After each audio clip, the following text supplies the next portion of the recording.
Good morning, and we're going to be finishing up all of our runners on the ceiling today, and then we'll also be working on electrical. So, don't know exactly how long it's going to take, but I'll speed it up so you don't have to watch so much.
Okay, for those of you who have a pusher diesel, we're putting our bed in the back of our motorhome, and so the breather came up through the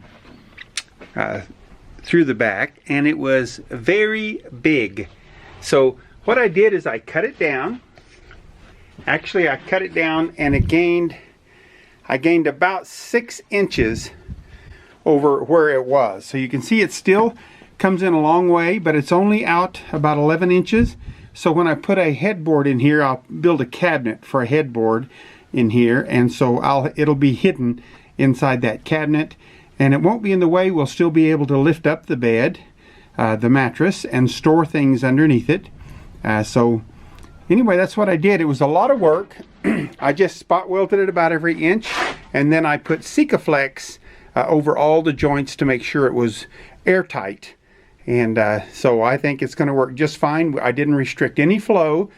It was mostly cosmetic. They had a huge plastic cover over it, and then the metal box was actually way bigger than what was needed. So kind of revise that. Some things we just have to figure out as we go. On the bus, I now have all the stripping in the entire bus, and I put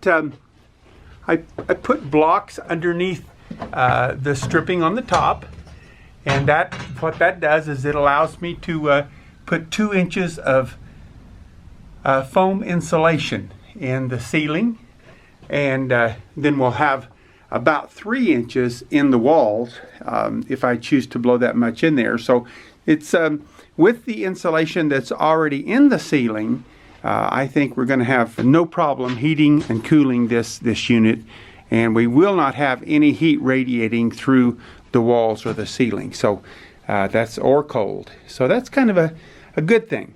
Most of my boxes I've pulled in already. I have a few more. It's kind of hard sometimes making decisions as to where everything goes and how big we want everything. You can see I've tried to mark it off. So it says stove, but then I moved it. So now it says stove over here. So we keep moving things around, trying to make best use of our space. I was going to put a far infrared sauna in here, but I don't know if we're still going to be able to fit that in with all the changes we've made. But very excited about how it's looking. I pulled wire 12-2 with ground, lets me run just about anything. I'm going to put a dedicated line to my refrigerator right here, and then I'll also put a dedicated line to my washing machine back here. So those are the only 2 things that are going to pull very much electricity. Okay, here's a little close-up of the window. On the top of the windows, originally, it had these little water reflectors, and they keep the rain from, keep your windows a little cleaner. I went ahead and cut a couple of them and spot welded them in here. You can see, grounded. Now what I'll do is I'll put the Sikaflex over the top of that, and instead of body putty, it's just a lot quicker. And once I put the Sikaflex on there, paint it, it'll be great. So I did this over all of my windows. Just took the old water reflectors or rain reflectors and put them over my windows. It kind of changed the looks of it. I like the way it looks. If I'm down off this ladder, I like the way it looks once they're put on, and kind of dresses it up just a little bit. I have them on the other side too. Walk around there and take a look at that. You can't really tell much about it, but it did dress it up to put those on there.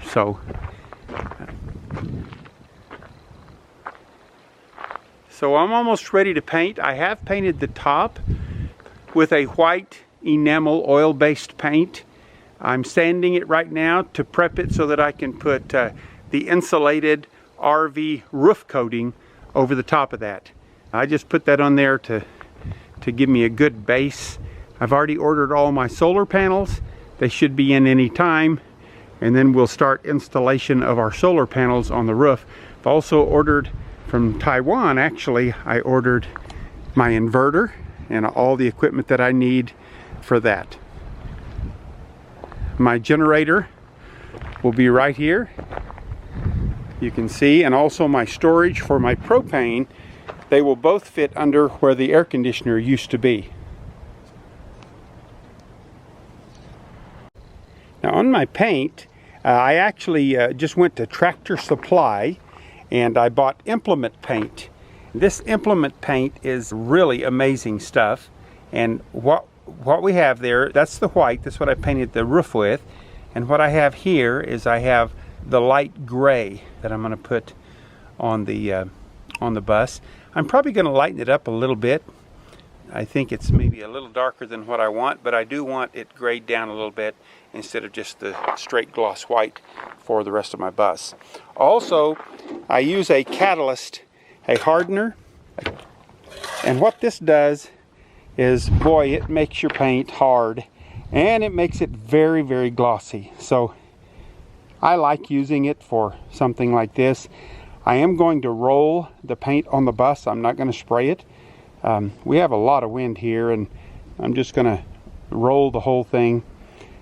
A lot easier when it's windy, so, and I won't get it on my neighbors. I have painted before where the wind would carry my paint for blocks in the city of Austin, Texas, and I ended up paying to have a guy's car detailed because 2 blocks away my overspray got on his car. That's amazing, isn't it? Now the generator that I'm using for my bus, it actually has a Honda engine on it. It operates on propane, and it is a pretty big generator. As a matter of fact, I believe, we'll see if we can see this here, I believe it's a 14.9 kilowatt, which is plenty, more than I'll need for my bus. But it will go in the hole that we talked about before on the side of the bus. So things are progressing. The bus is getting done, and my goal still is to have it completed by the end of May. Thanks so much for watching. Hopefully you've already subscribed. If not, please subscribe and give us a thumbs up, and we'll keep trying to send videos that might help you with your project. Goodbye.